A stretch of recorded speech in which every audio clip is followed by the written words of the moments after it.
గలాతీ 6వ అధ్యాయం 7 నుంచి 10 వరకు.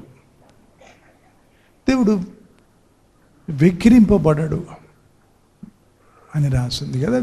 మోసపోవద్దు, ఏ విత్తనం వేస్తే అదే పంట. సవాలు చేసిన రీతిగా కదా.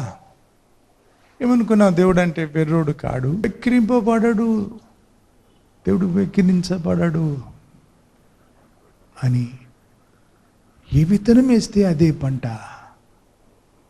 ఈ విషయం ఈరోజు ధ్యానించబోతున్నాను. రోమా 8వ అధ్యాయంలో కూడా చదువుతాను. ఆత్మ చేత శరీర క్రియలు చంపుకుంటే బ్రతుకుతాను,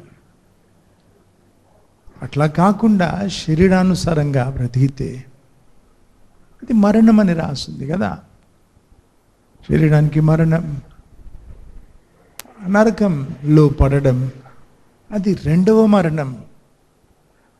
అయితే ఆత్మ చేత శరీర క్రియలు చంపుకుంటూ అరితిగా గెలుస్తూ బ్రతికితేనే దేవుని చేరుకుంటాం కదా, ఆయన రూపంలో మారుతాం.